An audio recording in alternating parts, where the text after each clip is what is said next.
One, two, three, four.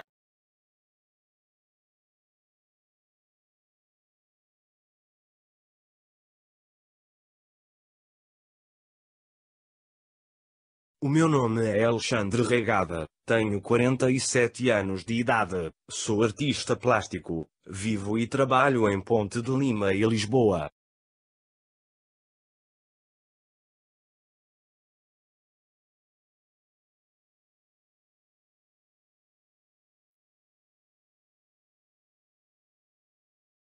A arte é a obra de um artista. E o que é um artista?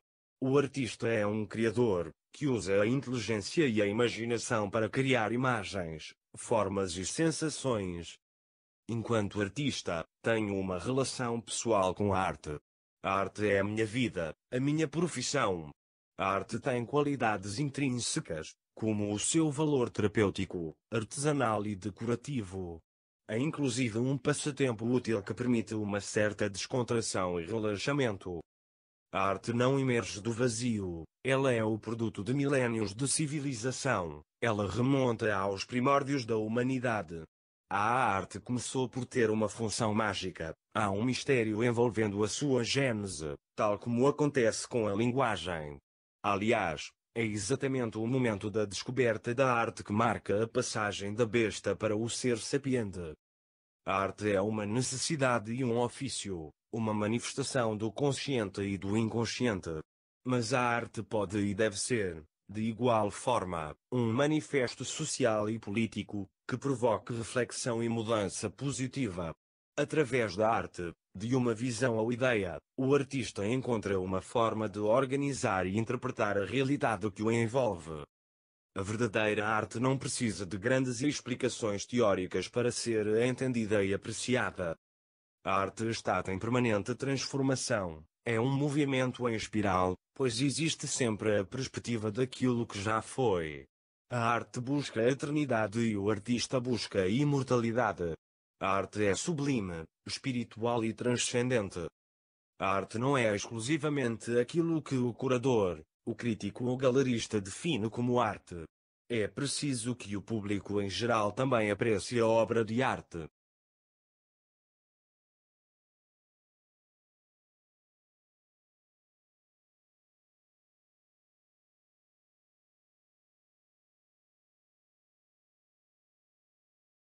Para o artista, os limites são o seu grau de imaginação e criatividade, a sua técnica e recursos materiais.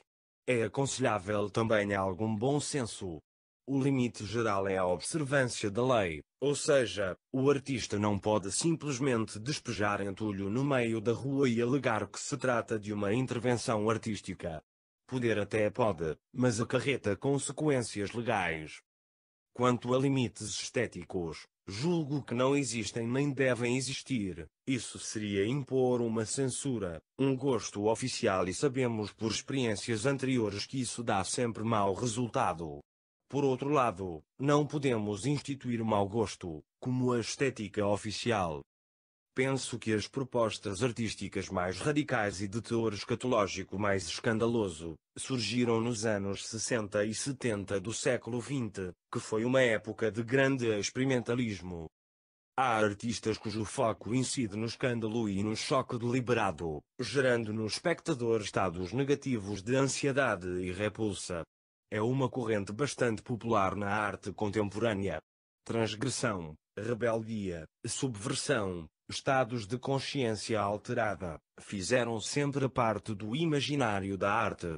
Algumas pinturas de Francisco Goya, que é um pintor clássico do século XVIII, são bastante perturbadoras ainda hoje.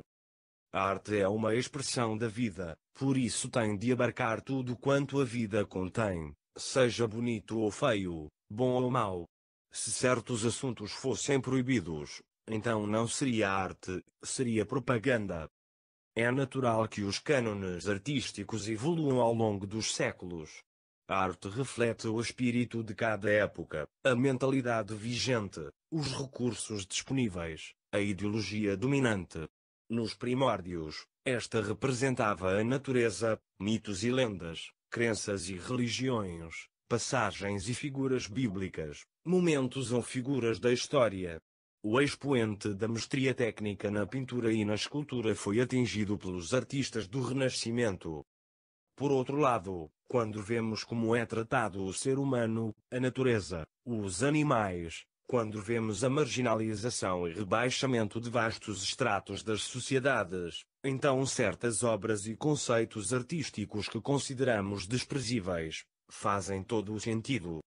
Em relação à arte, não podemos ter uma visão exclusivamente utilitarista, nem esquecer que a arte tem um valor sentimental e simbólico. Cada qual olha para uma obra, e de acordo com os seus conhecimentos e gosto pessoal, tira as suas próprias conclusões. Cada um de nós tem a sua cor favorita do arco-íris. A obra de arte, em raras situações, suscita a unanimidade absoluta. O facto de não se gostar da obra, não retira o seu valor. Tem que haver arte para todos os espaços e todos os públicos. Ou seja, quadros para cafés e salões de cabeleireiro, para escritórios de advogados e consultórios de dentista, para salas de jantar, para galerias de arte, para lojas de decoração, e também arte para colocar nas rotundas.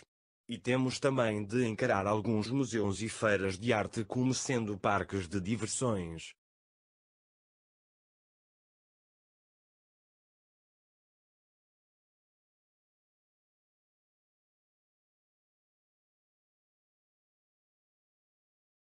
Antes de tudo, tem de ser um bom cidadão e geralmente é uma pessoa com caráter analítico, emotiva e de espírito generoso.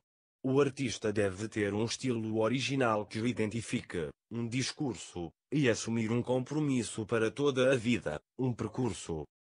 O artista deve estar focado no seu trabalho e ser persistente, não ter receio da experimentação, fazer o mais possível mesmo com poucos materiais. Tem de ter talento, uma base sobre a qual construir ao longo da vida. Ninguém pode ser considerado artista sem ter um conjunto de obra e um trajeto que o defina. Julgo que há uma apetência natural da pessoa para se exprimir através da criação artística. Normalmente, isso é detectado logo cedo, na infância ou adolescência. A partir daí pode ou não seguir essa inclinação, dependendo das circunstâncias, do meio e dos recursos. São necessárias décadas de trabalho e aprendizagem constante, divulgação da obra e formulação crítica. A legitimidade de um artista deriva de prémios, exposições, referências em catálogos, visibilidade nos meios de comunicação, inclusão da obra em coleções e acervos, reconhecimento dos meios acadêmicos e da crítica de arte. Sem esquecer que por vezes, a popularidade não significa qualidade. Uns artistas trabalham com emoções, outros trabalham com conceitos. Uns trabalham até a idade avançada, outros morrem cedo. Há artistas profícuos com milhares de obras e outros com umas dezenas. Há artistas que são mais valorizados pela vida do que pela própria obra. Mas quase sempre uma obra interessante provém de uma pessoa interessante.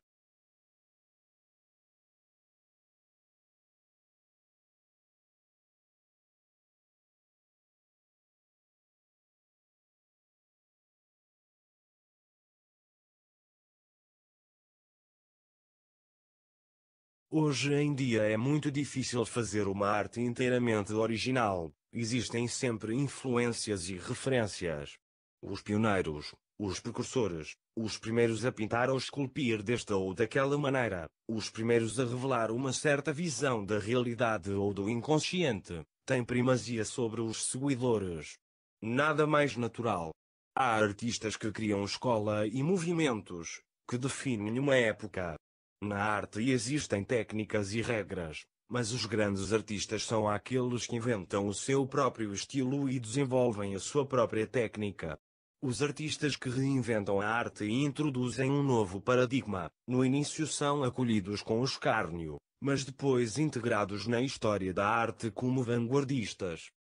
Entram muitos fatores na definição do valor de um artista, inclusive estratégias de marketing. A opinião creditada de um estudioso, de um historiador de arte legitima a obra e o seu autor. É um juízo de valor baseado em estudo e conhecimento.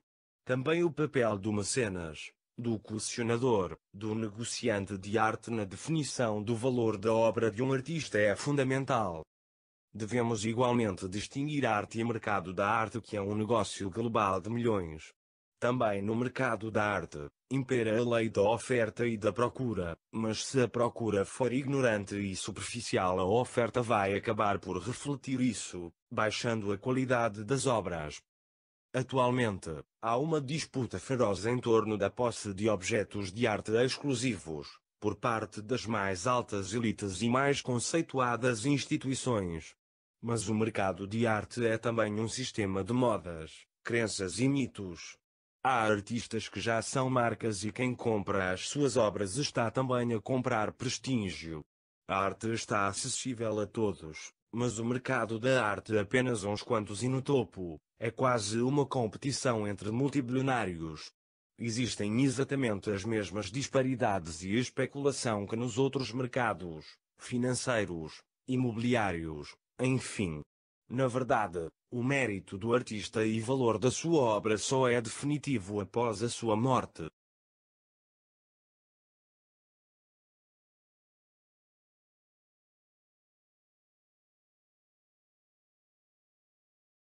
Olhamos à nossa volta e vemos toda a beleza e riqueza que a arte e a cultura legaram ao mundo e à sociedade.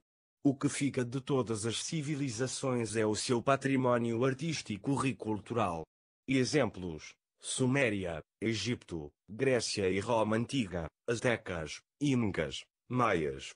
A arte e a cultura são também uma importante fonte de rendimento econômico para as sociedades e estados. As sociedades que desprezam a arte e a cultura estão moralmente enfermas, não têm futuro. Hoje em dia, a arte e a cultura estão acessíveis a todos, já não há desculpa para não querer aprender e conhecer.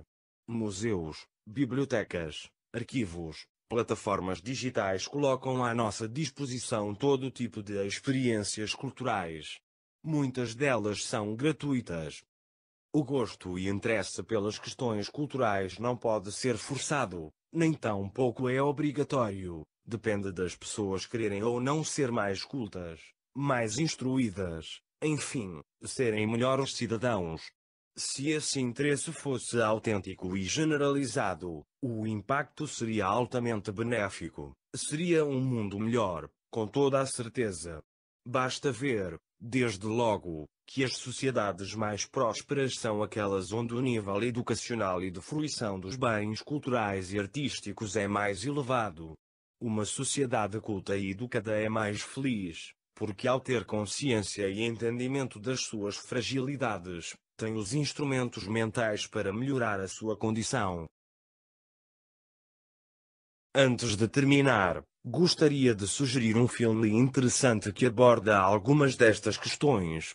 Chama-se F for Fake, e foi realizado por Orson Welles. Um abraço a todos e obrigado pela vossa atenção.